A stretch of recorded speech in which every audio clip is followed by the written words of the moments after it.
to today's art lesson. Now today we're going to have a go at doing a three-dimensional snake. I had a go at doing one of these a few years back. It turned out alright and thought it might make for a nice lesson. So here we go.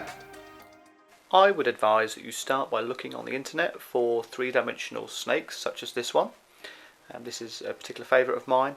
Here they've used black and white crayons, and then if you really get into it you can even use coloured crayons such as this one here. And if you don't like snakes, you can always try other things like your initials or numbers as the one shown here. And all we're going to need for this today is a pencil. If you've got a pencil set, even better. A rubber. You have no idea how hard it was finding a rubber in this house. Some kind of device or some way of being able to find a picture of a snake. And a sketch pad or piece of paper. So, let's get going. So something I've already found quite difficult actually is finding the right kind of image.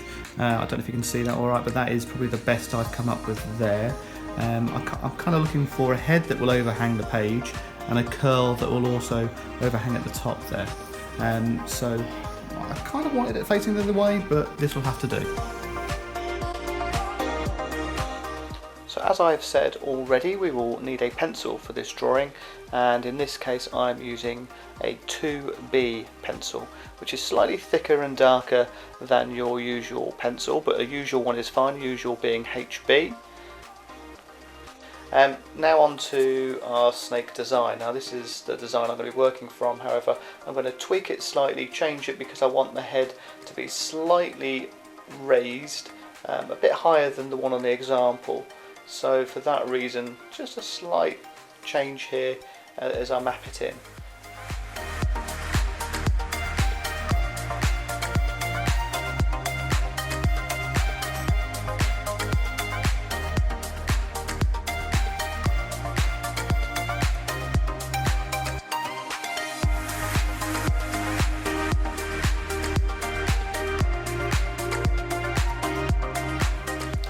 So mapping in your snake is going to be the trickiest stage of this whole drawing.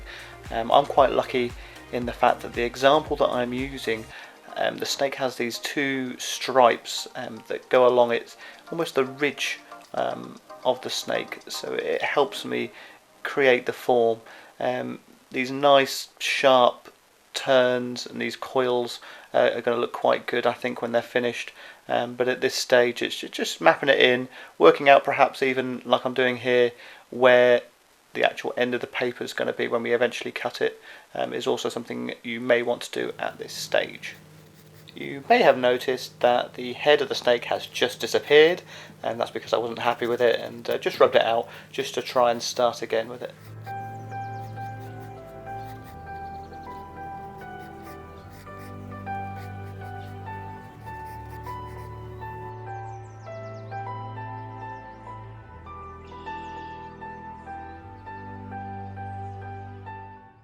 Now a very important part of the drawing here is actually going in with your darkest tones first, actually really trying to map in how dark you want your piece to eventually get. And obviously those who have had me teach them for a while know it's one of my favourite words. The word we're looking for here is contrast. So I'm going to talk through now some of the more challenging aspects of this drawing, perhaps some more challenging techniques that I'll be using. This first one is directional marks. Now when we're using our pencil we are kind of really curving in the shape of the actual snake. The only exception is this bit here which I'm now doing, which is the shadow on the table or the ground. It has to be flat. We want to go left to right with our marks, and this makes sure that the actual surface looks flat itself. I'm then smudging in with my finger, trying to get that shadow as smooth as possible.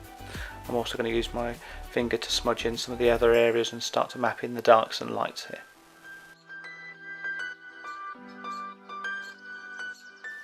And an example of directional marks on the snake is this section here where I'm actually curving around that bend, actually really twisting that pencil to really give it a nice shape. And then back here we're just increasing that contrast just to make that shadow really stand out.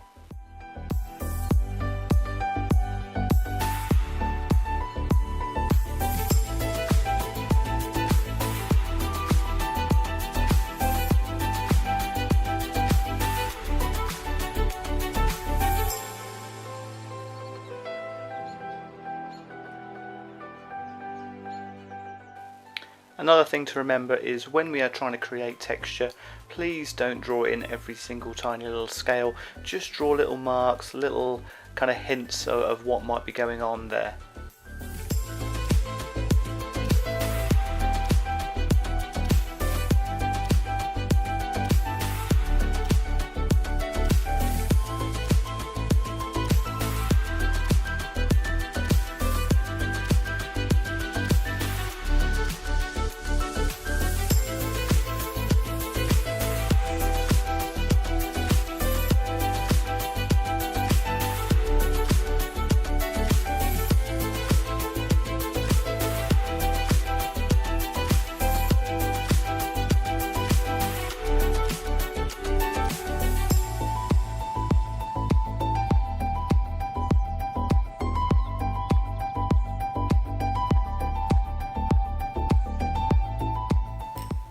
I forgot to mention at the start of the video, we will also need a ruler and some scissors.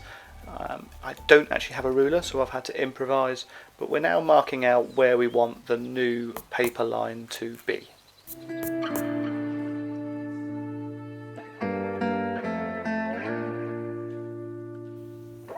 Okay, at this stage it's not looking too bad at all. I would suggest we just rub out any smudges, any fingerprints that we may have.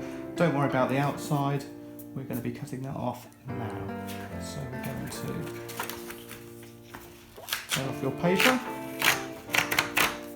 if it's in a pad, and then find some scissors and then very, very carefully cut around the snake and the edge of the paper.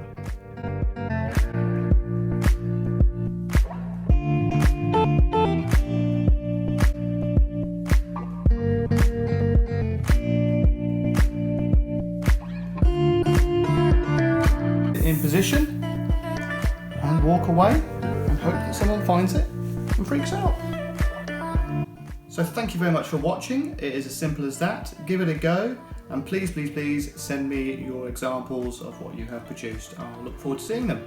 Thank you very much.